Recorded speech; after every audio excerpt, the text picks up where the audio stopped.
नमस्ते दोस्तों। तो अब हम आ गए हैं वर्सिल पंप एलएलपी। जी हाँ, आरईआई एक्सपो के अंदर हैं और यहाँ पे वर्सिल पंप के स्टॉल पे आए हैं जहाँ पे ये काफ़ी सारे प्रोडक्ट्स पे डील कर रहे हैं जो कि आप देख सकते हैं पंप्स एंड मोटर्स के लिए है। और इस कंपनी में अभी मेरे सामने हैं मिस्टर भरत जो कि इस कंपनी में आपको इस प्रोडक्ट के बारे में सब कुछ बताएंगे। तो भरत जी, आपका स्वागत है हमारे चैनल सोलर दुनिया में। और मैं एक बार चाहूँगा कि आप इस कंपनी के बैकग्राउंड के बारे में और एक बार प्रोडक्ट टूर जरूर करा दें ताकि मेरे व्यूवर्स आपको कांटेक्ट कर सकें। ये एक्चुअल में सर 5 HP का सोलर पंप कंट्रोलर है जिसमें सारे फीचर्स अवेलेबल है। जैसे कि आपको DC मोटर चलानी हो, AC मोटर चलानी हो, मीन्स की AC मीन्स PMSM, BLDC, तो यहाँ पे मोटर का कनेक्शन दिया हुआ है। ये सोलर का इनपुट कनेक्शन है और ये है ग्रिड कनेक्शन। इन केस के सोलर पर पंप चल रहा है लेकिन नाइट टाइम में अगर आपको पंप को चलाना है, क्लाउडली वेदर में भी पंप चलाना है, तो कोई भी ग्रिड सोर्स मीन्स की जनरेटर हो आपके पास या ग्रिड हो वो यूज करके चला सकते हैं। सेकंड थिंग कि जो भी RMS रिलेटेड है वो यहाँ पे आ जाता है। डिस्प्ले में पूरा जो भी कोड से रनिंग फंक्शन है सारे पैरामीटर से वो आ जाते हैं।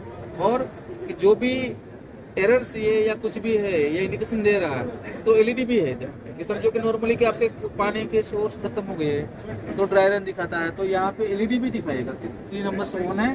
तो क्या है कि कस्टमर को अच्छा लगता है कि पता लगता है कि भाई ये एक्चुअल में इश्यू है और उसके लिए काफ़ी ईजी होता है। तो ये VFD से कितना अलग है सर? मोस्टली सेम है। VFD जनरल पर्पज के लिए बना हुआ है, ये स्पेशल हमने सोलर के लिए डिजाइन किया हुआ है। तो इसमें बैटरी लगेगा? नहीं सर, ये बैटरी नहीं है, सिर्फ सोलर डालो, मोटर चलाओ, ग्रिड लगाओ, मोटर चलाओ। तो ये प्रोडक्ट आपका कितने HP से कितने HP तक का रहता है? सर ये 1 HP से 15 HP तक अभी रेडी है फॉर द मार्केट। तो इस सिंगल में अगर हम इसकी बात करें तो इसका VOC रेंज क्या रहेगा और कितने HP तक के मोटर को ये कैपेसिटी को हैंडल ये कर सर सकता है? 5 HP का है जो 5 किलो तक लोड ले लेगा। इसके मैक्सिमम वोल्टेज जो है वो 800 वोल्ट है। उसके ऊपर आप जैसे जाते हो तो नॉर्मली और वोल्टेज के इंडिकेशन दे देगा आपको। कैपेसिटी 800 वोल्ट मैक्सिमम है, 5000 वोल्ट है, 415 वोल्ट आउटपुट निकाल के देगा।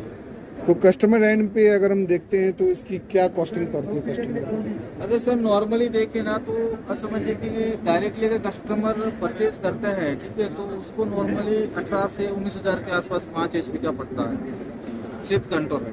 और सर्विस में क्या रहेगा?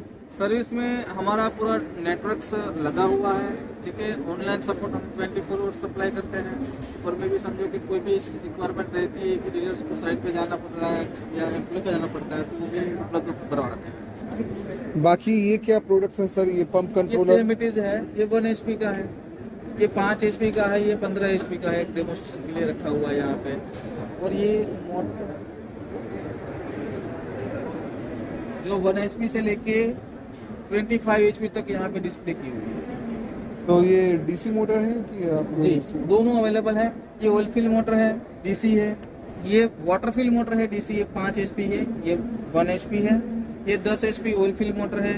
ये वापस 3 HP मोटर आ गई है लेकिन ये AC मोटर है, ठीक है। ये वापस DC मोटर है 10 HP की। ये 15 HP की वाटर फिल मोटर है।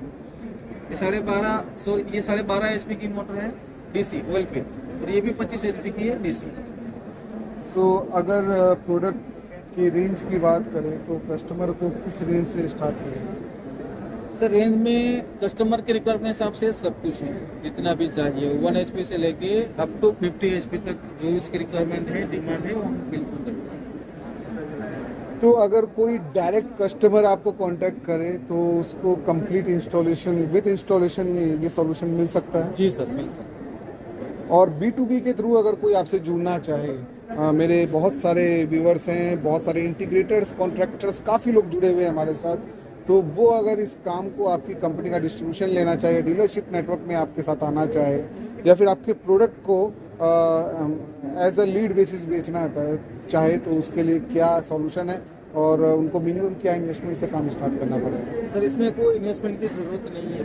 आज समझिए कि कोई मार्केट में वो रीजन में कोई डीलर डिस्ट्रीब्यूशन लेना चाहता है उसके लिए वेलकम से हमारे पास हाँ, एक मिनिमम स्टॉक उसको इतना रखना है कि उसको पता है कि मेरे डिस्ट्रिक्ट में मेरा इतनी इतनी रिक्वायरमेंट रहती है, तो जो रिक्वायरमेंट उसके पास आ रही है डेली के लिए वो उसके पास स्टॉक मेंटेन करना ज़रूरी है, ताकि कस्टमर है वो परेशान ना हो। बाकी कोई इन्वेस्टमेंट करने की कोई ज़रूरत नहीं। सर एक आखिरी सवाल था आपसे कि बहुत सारे किसानों को हमने देखा है, आप देख सकते हैं पीछे जैसे किसान खड़े हैं, उनको गवर्नमेंट की तरफ से ये पंप सॉल्यूशन मिल जाता है, तो अब वो क्या चाहते हैं कि इस पावर को जो यहाँ पे प्रोडक्शन हो रहा है, हालांकि जो पंप चलाते हैं वो दिन में 2 घंटे 3 घंटे के लिए ही चलाते हैं, हाँ। तो उसके अलावा वो हमेशा से चाह रहे हैं, मेरे पास काफ़ी इंक्वायरीज आती हैं जो ये चाहते हैं कि इसको हम डोमेस्टिक भी यूज़ कर सकें, तो ऐसा कोई सॉल्यूशन है आपके पास या आपके प्रोडक्ट में? एक्चुअल में सर वो जो है वो भी कर सकते हैं, ठीक है। वहाँ पे 2 सॉल्यूशन है। पहली चीज़ कि यूएसपीसी है हमारे पास।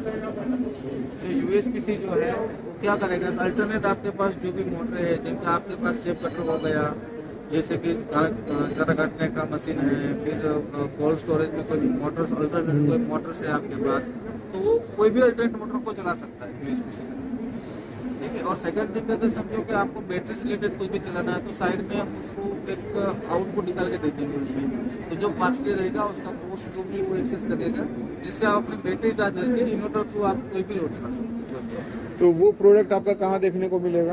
नहीं सर, वो अभी यहाँ पे अवेलेबल नहीं, वो हम कस्टमाइज देंगे, जो भी कस्टमर को चाहिए वो हमें कॉन्टेक्ट कर सकते हैं, उसको सोल्यूशन हम कर देंगे।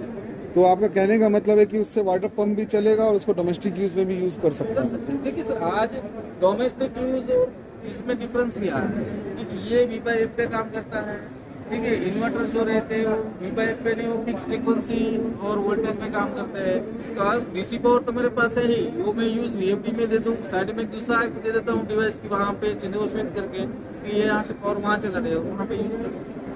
लेकिन सर उसमें सबसे बड़ा प्रॉब्लम यही आता है कि इसमें जो VOC रहती है, क्योंकि सारे प्लेट्स नॉर्मली मैंने देखा है कि सब सीरीज में लगा के जैसे 180 वोल्ट फेज को लेके आते हैं और उस 180 वोल्ट को VFD में लेके जाते हैं और फिर फाइनली वहाँ से जो है पंप 800 वोल्ट जाता है सर, 160 नहीं, नॉर्मली 800 वोल्ट के आसपास रहता है सब HP में।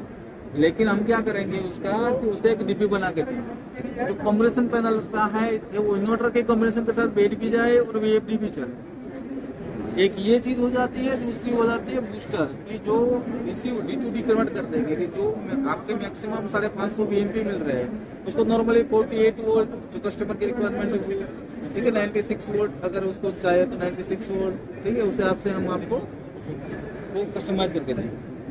तो सर ये जो सॉल्यूशन आप बता रहे हैं, अगर हम नॉर्मली अगर बात करें कहीं पे 3 HP का पंप लगा हुआ है, तो वहाँ पे ये सॉल्यूशन क्या कॉस्टिंग पड़ेगा अगर इसको हम ऐड ऑन करते हैं? सर कॉस्टिंग एक्चुअल में देखना पड़ेगा कि कस्टमर की नीड्स क्या है, वो कितनी कैपेसिटी पावर स्टोरेज करना चाहता है, बैटरीज कितनी लगाना चाहता है, उस हिसाब से। मीन्स कि समझो कि आज के बोलते हैं कि मुझे छोटा सा ही चाहिए, एक छोटी सी बैटरी लगा दे, तो उस हिसाब से कॉस्ट लगेगा।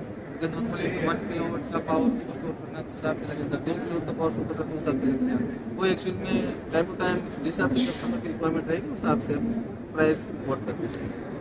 ठीक है भरत जी, बहुत अच्छा लगा आपसे मिल के सर, और होप करते हैं कि आने वाले टाइम में वर्सिल जो कंपनी है वो काफ़ी ग्रो करे और इंडियन मार्केट में अपना वर्चस्व बनाए। और मैं नीचे डिस्क्रिप्शन में लिंक छोड़ दूंगा, डिटेल्स आपकी कंपनी का डाल दूंगा। कोई भी अगर आपको कांटेक्ट करना चाहे, वो आइदर बाय करना चाहता है या फिर आपसे B2B जुड़ना चाहता है, तो वो आपसे जुड़ सकता है। जी सर। मिलते हैं दोस्तों मेरे अगले वीडियो में। ये था वर्सिल पंप्स एंड मोटर, जहां आपको मोटर्स के पंप्स के सारे सॉल्यूशन मिल जाएंगे। तो अगर आपको कांटेक्ट करना है आप नीचे कांटेक्ट कर सकते हैं, घर बैठे अगर मंगाना है तो भी आप कांटेक्ट कर सकते हैं। तो मिलते हैं अगले वीडियो में। Thank you, bye bye, good bye.